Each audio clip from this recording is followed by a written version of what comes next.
What's up, PumpTalk Nation?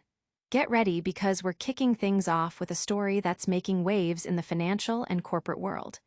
We're talking about a massive IPO that's not just changing the game, but also unlocking incredible wealth for a company's employees.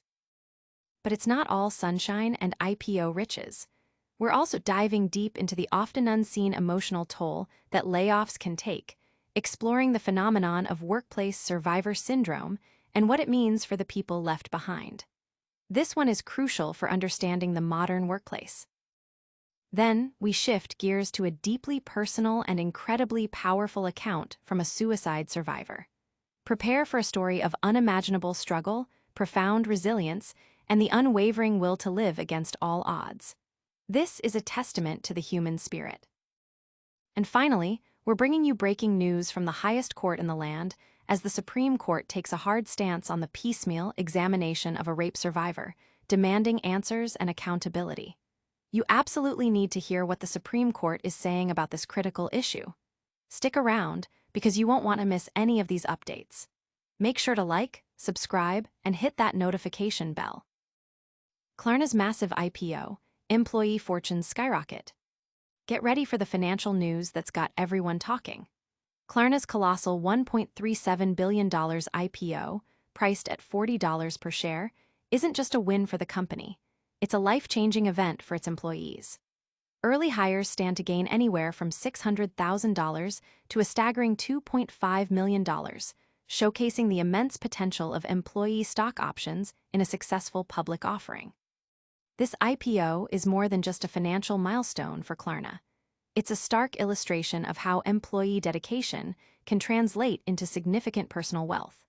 For those who joined the company in its early days, this moment represents years of hard work and commitment finally paying off in a spectacular fashion. The sheer scale of the wealth unlocked highlights the power of equity in fostering loyalty and rewarding innovation. As Klarna navigates its new chapter as a publicly traded entity, the focus will undoubtedly remain on its continued growth and the economic impact it has on its workforce. The buzz on social media is palpable, with many congratulating Klarna's employees and discussing the implications of such massive payouts. Financial analysts are closely watching how this IPO will influence future tech valuations and employee compensation strategies. The narrative is clear. When companies succeed, their people should too. But what happens to the employees who remain after the dust settles from major corporate shifts? Keep watching to find out. Next up, we're uncovering the hidden emotional toll of layoffs and the rise of workplace survivor syndrome. 9/11 Survivors Health Program faces funding crisis. As the nation prepares to commemorate 24 years since the tragic September 11th terror attacks, a critical battle is being waged in Congress to ensure the long-term health and well-being of survivors. Advocates, including New York City Council members like Linda Lee and first responder champion John Feal, are urgently calling for new legislation to bolster the World Trade Center Health Program. The proposed 9/11 Responder and Survivor Health Funding Correction Act of 2025 aims to update the program's funding formula and expand access to mental health services. Advocates argue that current funding levels are insufficient to cover the escalating costs of treating 9/11-related illnesses, which continue to affect tens of thousands of first responders and survivors. James Brosey of the FDNY Uniformed Fire Officers Association highlights the alarming trend of early-onset illnesses, noting that many are going undiagnosed due to inadequate testing and funding. This legislation is crucial for providing early detection and better health outcomes for those who bravely served on that fateful day and its aftermath. The urgency is underscored by the FDNY's somber report. Over 400 members have now died from 9/11-related illnesses, tragically surpassing the 343 who perished in the attacks. FDNY Commissioner Robert Tucker's commitment to never forget resonates deeply as the department adds more names to the memorial wall. The public reaction is one of solidarity and a renewed call for Congress to act swiftly and decisively to honor the sacrifices made. But the fight for health and justice takes many forms. What happens when the legal system itself faces scrutiny? Next, we delve into a powerful personal account of survival against the odds. A survivor's unflinching account of the battle for life. This deeply personal narrative confronts the harrowing reality of suicidal ideation and the incredible strength required to choose life. The author recounts their own journey, marked by a suicide attempt at 14 and a subsequent struggle with mental health that nearly claimed their life again in December 2023. This is not just a story of despair, but a powerful testament to resilience. The author details the overwhelming weight of mental distress, where everyday challenges transform into insurmountable obstacles. They describe the feeling of isolation, the rewriting of self-worth by despair, and the terrifying realization that the mind can harbor immense storms unseen by others.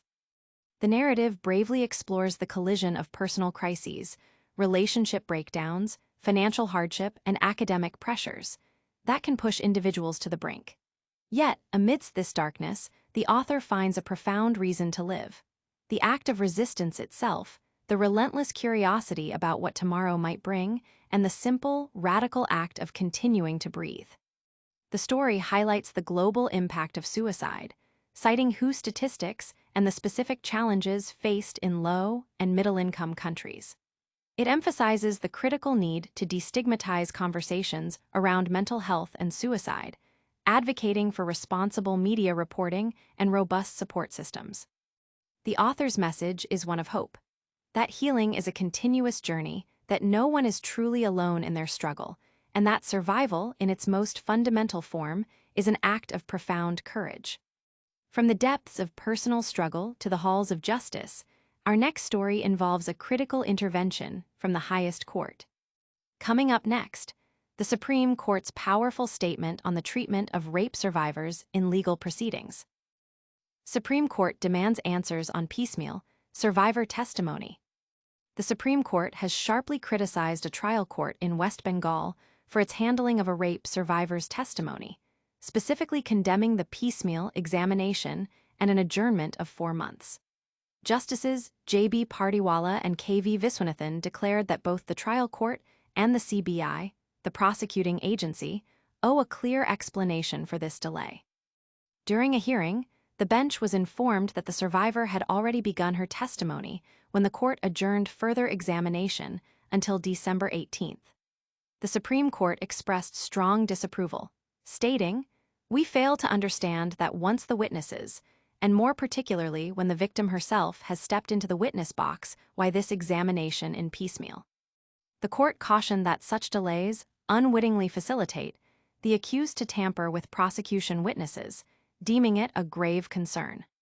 The court also questioned why the victim wasn't the first witness and why the CBI took so long to present her. The bench has ordered the trial court to submit a report within a week detailing the status of the trial, the number of witnesses examined, and the timeline of the survivor's examination.